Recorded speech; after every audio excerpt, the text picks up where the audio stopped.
Assalamualaikum warahmatullahi wabarakatuh. Hai anak-anak ibu.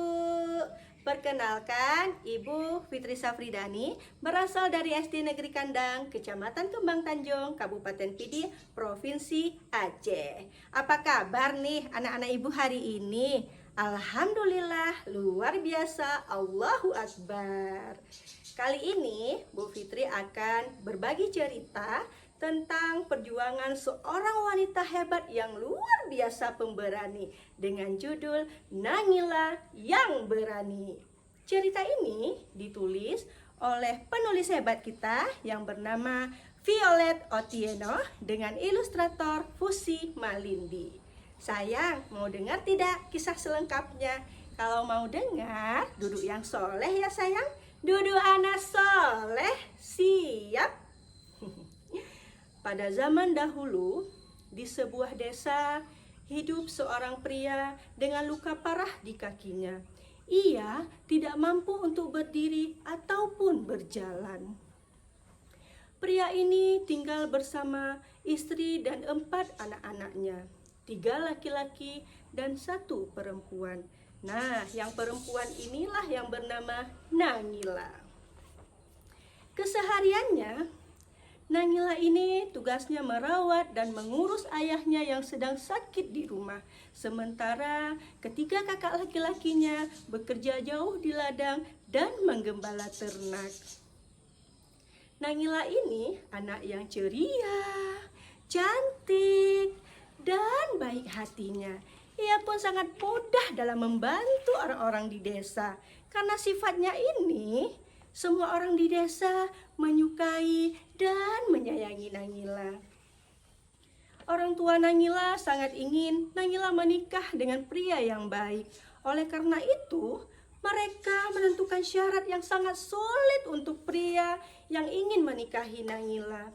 Syaratnya adalah siapapun yang ingin menikahi Nangila harus bisa mengambil tumbuhan yang hidup di dalam danau yang dipenuhi dengan para jin yang berbahaya. Danau itu terletak tidak jauh dari desa ini. Tumbuhan itu diyakini mampu menyembuhkan luka kakinya ayah Nangila. Banyak sekali pria-pria dari desa yang mencoba peruntungannya. Akan tetapi mereka semua pulang dengan tangan kosong. Bahkan ada yang tak pernah kembali ke desanya. Nangila sedih dan merasa cemas. Saudara laki-lakinya tidak ada yang mau pergi ke danau itu. Suatu hari, Nangila memutuskan untuk pergi sendiri ke danau itu, mengambil tumbuhan itu. Ibunya berkata,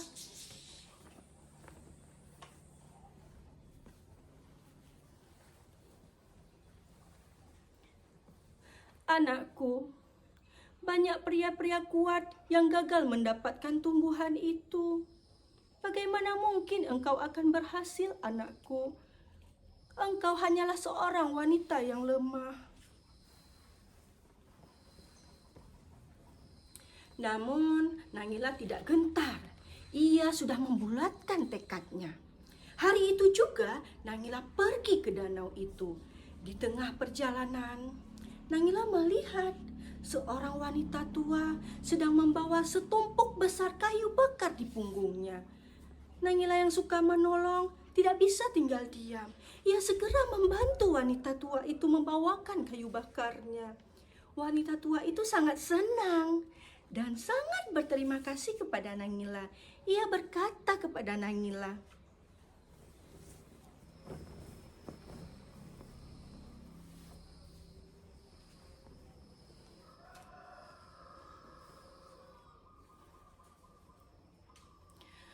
"Gadis yang baik, aku akan memberitahumu cara agar engkau sampai ke danau jin. Dan apa yang harus engkau lakukan untuk mengambil tumbuhan itu, anakku?"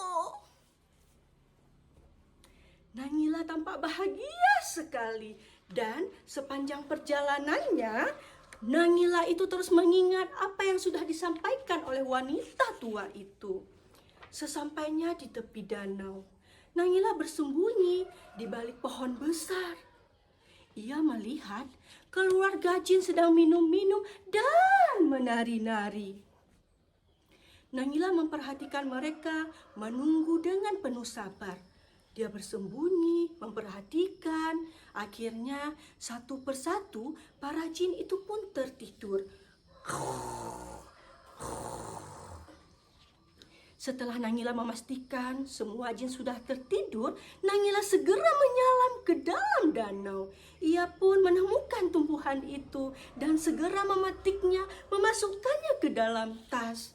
Tetapi tiba-tiba ketika ia berenang kembali ke permukaan, tiba-tiba gelombang air tinggi semakin meninggi.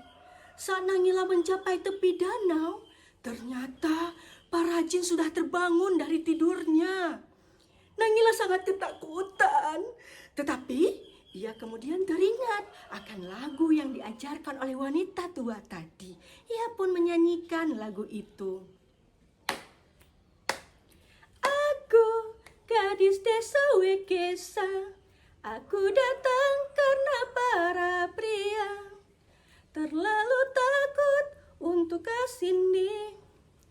Ayahku butuh tumbuhan ini untuk menyembuhkan lukanya. Itulah mengapa aku di sini, di tempat yang ditakuti banyak orang, karena kalian adalah penguasanya.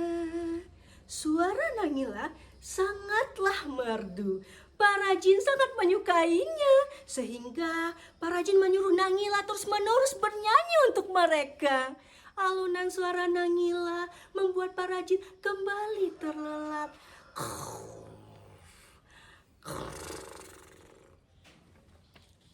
Lalu Nangila melihat para jin sudah terlelap. Ia berlari dengan cepat menuju ke desanya. Orang-orang di desa sudah menunggu kedatangan Nangila. Ia segera memberikan tumbuhan itu kepada ayahnya. Setelah luka ayahnya sembuh, ayah Nangila akhirnya bisa berdiri dan berjalan kembali.